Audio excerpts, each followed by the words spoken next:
స్వామివారి యొక్క కళ్యాణ గుణగణాన్ని చూస్తే చాలట మనకి ఏదైనా సంతానం లేకపోతే సంతానం కలిగిస్తుందట.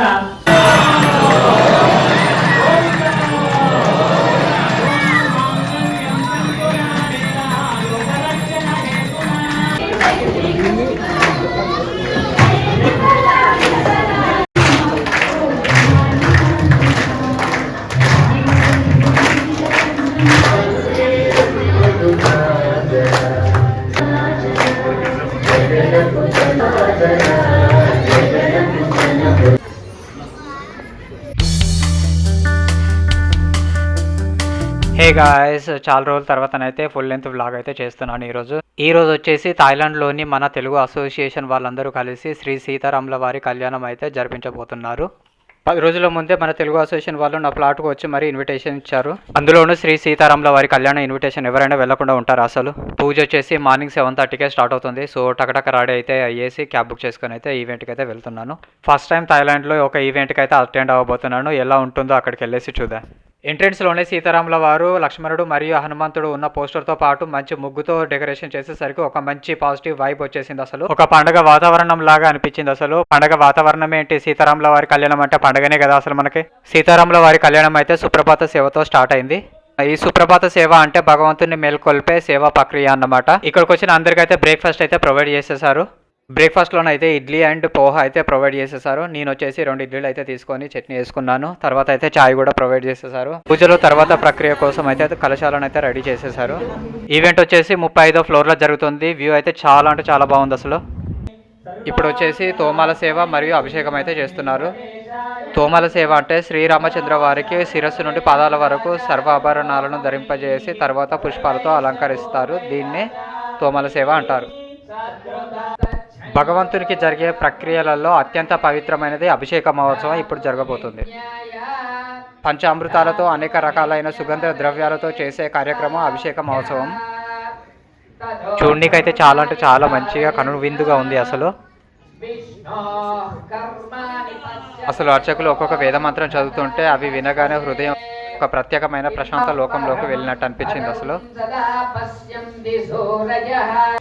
ఇక్కడ జరుగుతున్న ఒక్కొక్క ఘట్టం వచ్చేసి ఒక్కొక్క మధురానుభూతి లాగా అనిపిస్తుంది. అసలు చాలా అంటే చాలా బాగా అనిపిస్తుంది.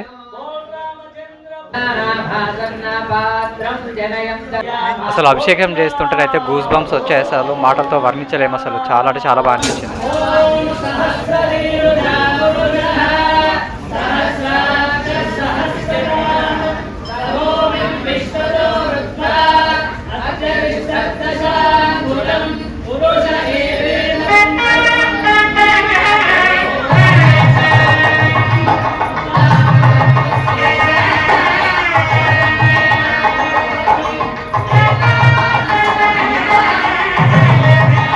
అసలు అభిషేకం చేస్తుంటే గూస్ బంప్స్ వచ్చేసినాయి. అసలు మాటలతో వర్ణించలేము. అసలు చాలా అంటే చాలా బాగా అనిపించింది.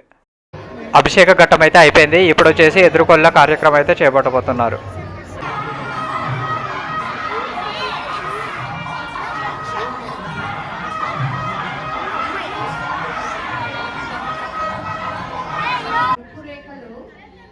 ఇక్కడ ఎదురుకోళ్ళ మహోత్సవం అంటే శ్రీరామచంద్రుని వైభవం గురించి, గుణగణాల గురించి సీతమ్మ వారికి పరిచయం చేయడం, అలాగే సీతమ్మ వారి గుణగణాలు, వైభవం గురించి శ్రీరామచంద్రుల వారికి పరిచయం చేస్తూ తెలియజేయడమే ఈ ఎదురుకోళ్ళ మహోత్సవం యొక్క ముఖ్య ఉద్దేశం అన్నమాట. అమ్మవారు తన ఉద్యానవనంలో చిన్న బంతితో ఆడుకుంటూ ఉంటారు. ఆ బంతి వెళ్ళి ఒక చిన్న టేబుల్ మీద నిలుపుకొని ఉంటారు. ఆ టేబుల్ మీద శివధనుసు ఉంది. ఆ శివధనుసు కలపడానికి 5,000 మంది సైనికులు కావాలన్నమాట. కానీ అమ్మవారు తన చెట్టు ఇలా అంటే ఆ టేబుల్ అలా వెళ్ళిపోయింది. సో అమ్మవారి శక్తి అపారమైంది. నిజంగా రాముల వారు ఎంతో అదృష్టం చేసుకుని అమ్మవారిని తన సతిగా పొందారు.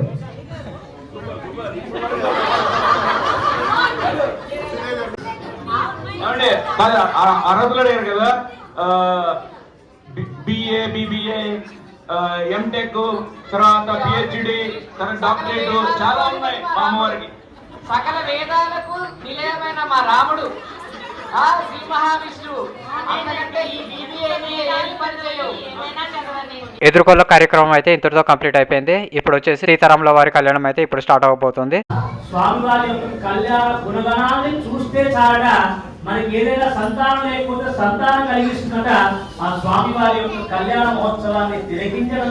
ఇప్పుడైతే పూజలో కూర్చున్న కొంతమంది దంపతులకు మరియు మరికొంతమందికి అయితే కంకణాలు అయితే డిస్ట్రిబ్యూట్ అయితే చేస్తున్నారు. ఇప్పుడైతే సీతారాముల వారికి అయితే బట్టలు పెట్టే కార్యక్రమం అయితే చేస్తున్నారు.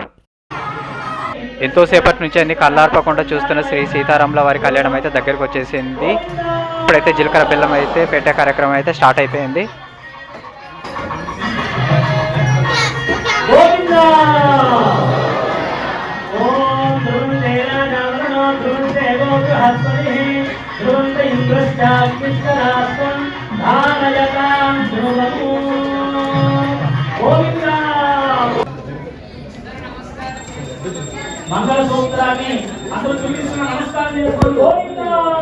ఇప్పుడు వచ్చేసి మాంగళ్య ధారణ కార్యక్రమం అయితే జరుగుతుంది.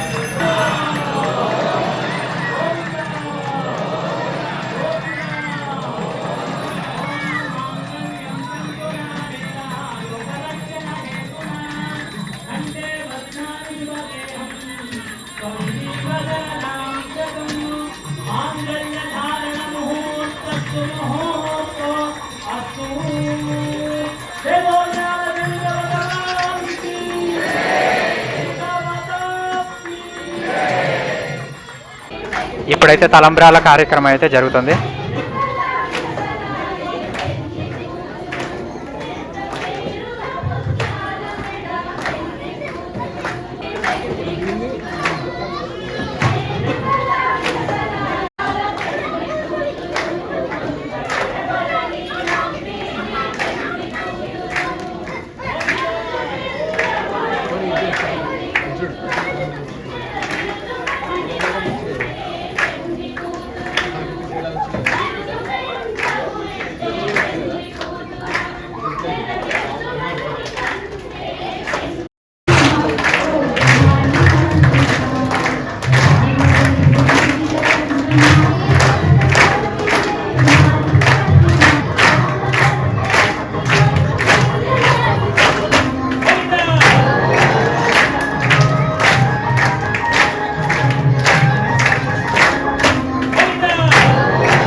హనుమత్ సమేత శ్రీ కోదండ రామచంద్ర పరబ్రహ్మణే నమః.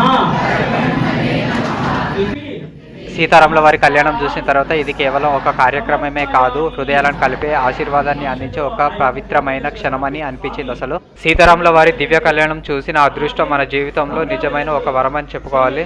ఎందుకంటే ఈ అదృష్టం అందరికీ లభించదు. అసలు ఈ అనుభవం నాలో ఒక అమూల్యమైన జ్ఞాపకంగా ఎప్పటికీ నిలిచిపోతుంది. అసలు నా లైఫ్లో ఫస్ట్ టైం ఒక దేవుని కళ్యాణం ఫస్ట్ నుంచి లాస్ట్ వరకు చూడడం, అంటే ఉదయం 7:30 నుంచి సాయంత్రం 4 గంటల వరకు అన్నమాట.